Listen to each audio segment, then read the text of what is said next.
Hello friend, સ્વાગત છે તમારું અમારી નવી રેસિપીમાં। તો આજે આપણે બનાવીશું કાચા કેળાનું શાક। મેં બે અહીં કાચા કેળા લીધા છે। તેનો આગળનો અને પાછળનો ભાગ આ રીતના કાઢી લેશું। હવે કેળાની આ રીતની છાલ કાઢી લેશું।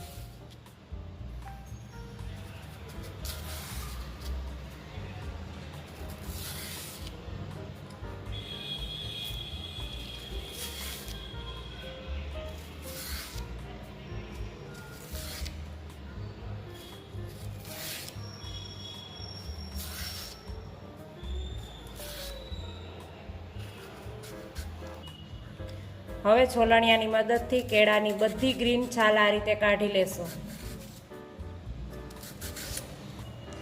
હવે આ રીતે કેળાના નાના ગોળ પીસ કરી લેશું।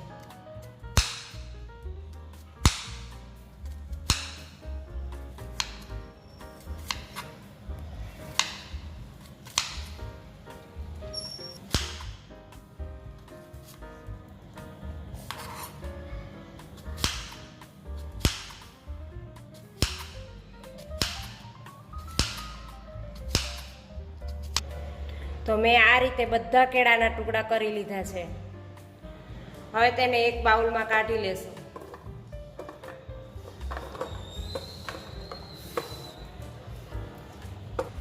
સ્વાદ પ્રમાણે મીઠું,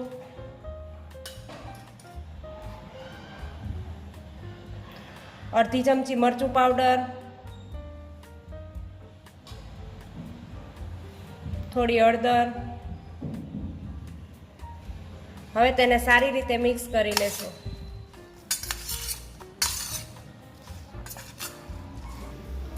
કઢાઈમાં થોડું તેલ એડ કરીશું। હવે તેમાં આપણા કેળાના પીસને એડ કરીશું।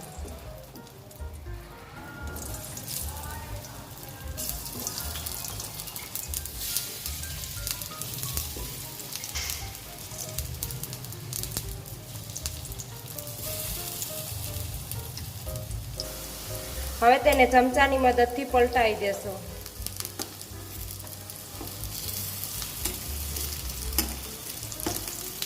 તેને 2 થી 3 મિનિટ માટે આ રીતે ફ્રાય થવા દેવાના છે।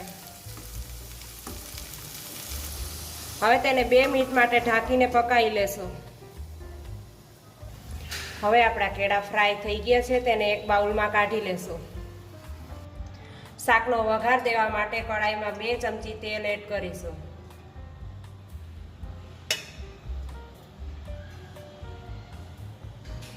હવે તેમાં અડધી ચમચી રાઈ,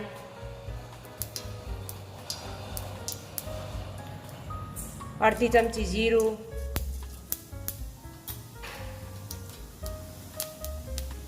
અડધી ચમચી હિંગ,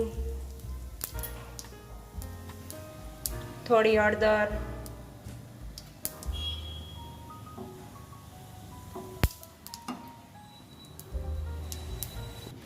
4 થી 5 કળી પત્તા, 1 ચમચી લસણ આદુની પેસ્ટ, 1 બારીક કાપેલું મરચું,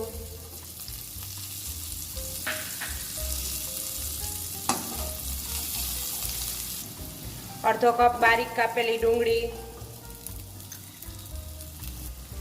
અડધો કપ ચોપ કરેલું ટમેટું,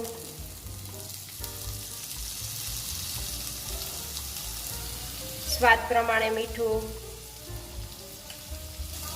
1 ચમચી ધાણા જીરું પાવડર, 1 ચમચી કાશ્મીરી લાલ મરચું। હવે તેને સારી રીતે મિક્સ કરી લેશું।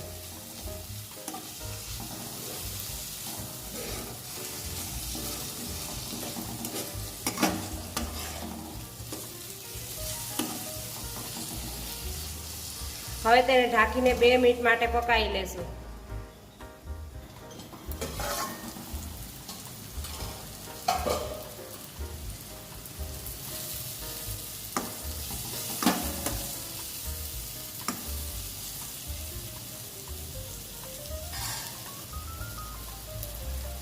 અડધી ચમચી સબ્જી મસાલો,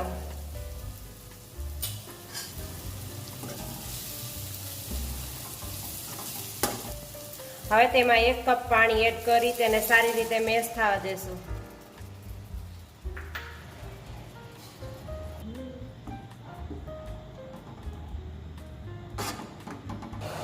હવે તેને ઢાંકીને 2 થી 3 મિનિટ માટે પકાવી લેશું.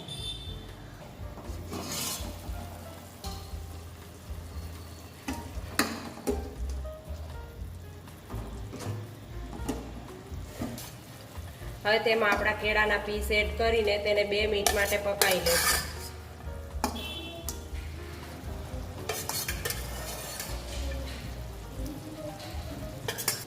હવે તેને ઢાંકીને 2 મિનિટ માટે પકાવી લઈશું. હવે આપણા કેળાનું શાક એકદમ ટેસ્ટી બનીને તૈયાર થઈ ગયું છે. તેને નીચે ઉતારી લેશું. હવે તેને એક ડીશમાં કાઢી લેશું. હવે તેમાં ગાર્નિશ માટે થોડા ધનિયા એડ કરીશું.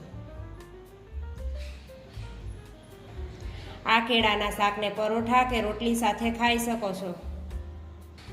જો તમને મારી આ રેસીપી ગમી હોય તો અમારી ચેનલને સબસ્ક્રાઈબ કરો.